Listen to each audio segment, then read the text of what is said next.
आजचा हा प्रसंग माझ्यासाठी खूप खास आहे, कारण आज माझे सासरे म्हणजे DM बिरादार, आमच्या घरचे आधारस्तंभ यांचा 78th बर्थडे म्हणजे हा वाढदिवस आहे। मी या बिरादार कुटुंबात येऊन 12 वर्ष झाली। माझ्या आधी बरेच लोकांना तुम्हाला माहिती असतील DM बिरादार म्हणजे कोण। खरं माझ्यासाठी DM बिरादार म्हणजे फक्त 12 वर्षाची त्यांची ओळख। 12 वर्ष या कुटुंबात येऊन मला झाली। या 12 वर्षात मला कधीच माझ्या बाबांची उणीव ही कधी भासली नाही, कारण माझे सासरे DM बिरादार म्हणजे अगदी माझ्या बाबांसारखेच। तोच स्वभाव, तीच शिस्त आणि तेच संस्कार।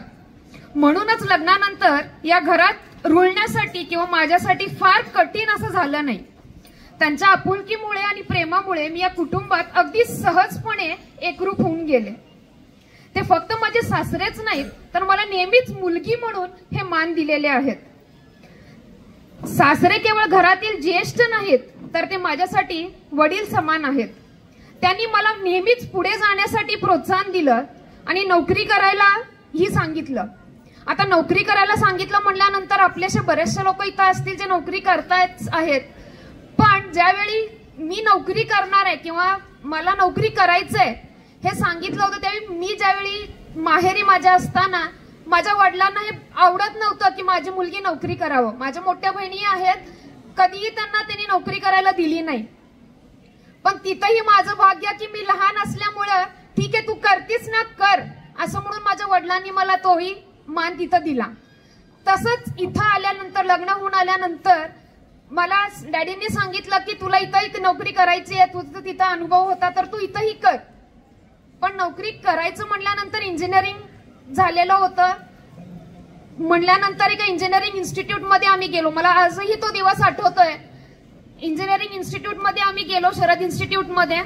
तिथं बागणे सर होते, एक्झिक्युटिव्ह डायरेक्टर। त्यावेळी आम्ही गेल्यानंतर सरांनी म्हणलं की म्हणजे सरांची आणि डॅडींची ओळख आधी होतीच, आणि आल्यानंतर साहेब म्हणजे एक्झिक्युटिव्ह डायरेक्टर सर म्हणले की या DM बसा की काय झालं, काय पाहिजे। त्यावेळी सर म्हणले की काही नाही, जास्त काही मी मागत नाही, पण फक्त एक माझी सून पण MTech झालीये किंवा करतीये, तिच्यासाठी एक कुठंसं काम असेल तर बघा, म्हणजे तिला नोकरी करायची आहे तुमच्या इन्स्टिट्यूट मध्ये आणि असेल तर बघा, असे म्हणणारे म्हणजे माझ्यासारखे इंटरव्ह्यू द्यायला आलेले बरेचसे लोक होते तिथं।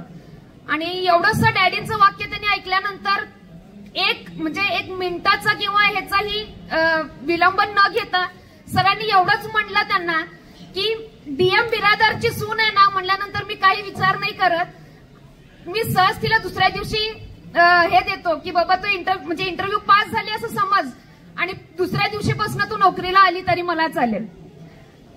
हे जे शब्द आहेत की बाबा DM बिरादारांची सून आहे म्हणून मी तुला नोकरीला घेतो। आणि तिथं कसं माझा हार्डली एक 4 महिन्याचाच अनुभव होता, मला काही फार जास्त येऊन झाला नव्हता की DM बिरादारची सून म्हणल्यानंतर। मग ते एक मोठे शब्द माझ्या मनात होते की बाबा 4 महिन्यांसाठी सुद्धा DM बिरादारांची सून म्हणून मला नोकरीला घेतलंय, तर आता ही माझी जबाबदारी आहे की आपणही त्यांना काहीतरी करून दाखवायचंय।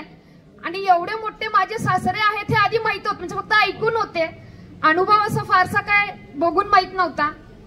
त्याच्यानंतर 4 महिन्यानंतर ज्यावेळी एवढ्याशा वाक्यानंतर मला नोकरी मिळाली, त्याच्यानंतर माझ्या मनात एक मोठा असं दडपण होता की बाबा DM बिरादार हे नाव आपण कायम कुठेतरी मोठं करायचंय आणि त्याला कुठं धक्का लागणार नाही ह्याची जबाबदारी माझी होती। मग तिथून जो प्रवास चालू झाला तो आज 12 वर्ष झाले मी शरद इन्स्टिट्यूट मध्ये ऍज अ प्रोफेसर म्हणून काम करतेय। आणि त्या 12 वर्षाच्या प्रवासामध्ये एक मागच्या 2 वर्षाचा काळ असा आलेला की डॅडींनी मला सांगितलं आता शिक्षण मध्ये जे काय तुझं चालू आहे ते खूप मोठं काम करतेस तू, चालू आहे तर छानच काम चालू आहे तुझं, आता थोडंफार कुठेतरी बिझनेस मध्ये यायला पाहिजेस आणि या व्यवसायात मी येऊ शकते हेही मला स्वतःला माहिती नव्हतं, पण त्यांच्या या शब्दांमुळे कळालं की हा बाबा मी व्यवसायामध्ये पण कुठेतरी माझा हातभार लावू शकते। त्यामुळे या त्यांच्या शब्दांमुळे माझ्या ज्यावेळी मला वेळ आली इन्स्टिट्यूट मध्ये सांगायची सरांना की सर आज 10 वर्ष झाली मी तुमच्याकडे काम करतेय, आता 2023 ची गोष्ट ही, आता या ह्याच्यानंतर मला माझा व्यवसाय चालू करायचा आहे, म्हणजे आहेच तो मला डॅडींनी मोठा केलेला आहे, त्याला कुठेतरी जॉईन करायचा आहे। त्यावेळी मला सरांनी सांगितलं की अजिबात सोडून जायचं नाही, तुला जे काय करायचं आहे ते, तुझे सोमवारी सुट्टी असते, तुला ऑफिसला सोमवारी सुट्टी असते, 2 दिवस का विना तू माझ्या इन्स्टिट्यूट मध्ये यायला पाहिजेलस, उरलेलं तुला जे करायचंय ते तू कर, पण 2 दिवस तरी तू माझ्या इन्स्टिट्यूट मध्ये मला पाहिजेलस. त्याच्यानंतर मला हे शब्द सरांचे ऐकल्यानंतर मला वाटलं की हा ठीक आहे, म्हणजे ज्या 12-10 वर्षांपूर्वी मी डीएम बिरादारांची सून म्हणून ज्यावेळी इथं आले होते ते शब्द आज मी कुठेतरी करून दाखवले, आणि 2 दिवस तर का विना बाबा मला यांनी सोडणार नाहीयेत ही मी त्यांना तिथं खात्री पटवून दिली. आणि आज बहुतेक डॅडीना पण त्याचा गर्व असावा कदाचित की बाबा 2 दिवस तर का विना बाबा माझी सून तिथं आहे आणि पुढे कुठेतरी ती घेऊन जातीये, ह्याचा अभिमान मला त्यांच्यासाठी, मग त्यांच्या ह्याच्यामुळे मी आज एवढं त्यांना कुठेतरी करून दाखवले, ह्याचा मला आज खूप अभिमान आहे.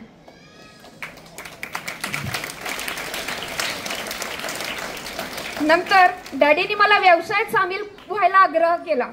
जीवनातील छोट्या गोष्टींपासून ते व्यवसायाच्या मोठ्या निर्णयापर्यंत त्यांनी मला नेहमीच मार्गदर्शन केलेलं आहे. त्यांच्या शिकवणीमुळे मला कळालं की आयुष्यात केवळ कुटुंबासाठी नाही तर समाजासाठी तरी काहीतरी करून द्यायला हवं.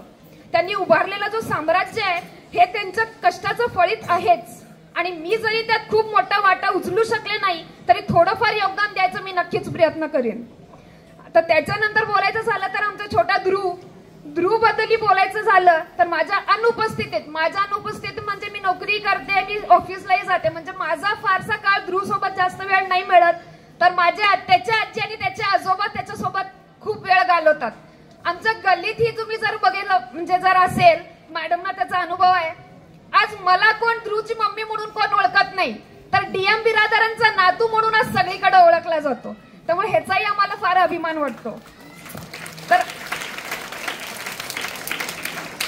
आजोबांचं नातं, ध्रुवचं आणि आजोबांचं नातं इतकं घट्ट होतंय की ते आमच्या घरासाठी एक आशीर्वादच आहे. 78 वर्षाचा हा अनुभव प्रवास डॅडींचा, तो शिस्त, मेहनत, संस्कार आणि प्रेम याचं जिवंत उदाहरण ते आहेत. त्यांच्या आशीर्वादानेच आज घरात आनंद, समाधान आणि ऐक्य टिकून आहे. आजच्या या विशेष दिनी मी त्यांच्या मनापासून शुभेच्छा देते आणि त्यांना उत्तम आरोग्य लाभो, हे नेहमीच हसतमुख राहोत आणि त्यांचे आशीर्वाद आमच्यावर कायम राहोत हीच ईश्वरचरणी प्रार्थना करते. आणि सांगायचं तर एकच थोडंसं आहे, बाबा 2 मिळवणं हे शक्य नाहीये, असं म्हणतात की बाबा 2 मिळणं शक्य नाहीये, पण मला त्याचं भाग्य लाभलंय की ते आज माझे वडील समानच आहेत आणि ते आज मला मान मुलगी म्हणून जे देत आहेत हे त्याचा आज मला अभिमान खूप वाटतो. सो आपल्या या वाढदिवसानिमित्त डॅडी आज तुम्हाला खूप खूप शुभेच्छा देऊन माझे 2 शब्द थांबवते. धन्यवाद.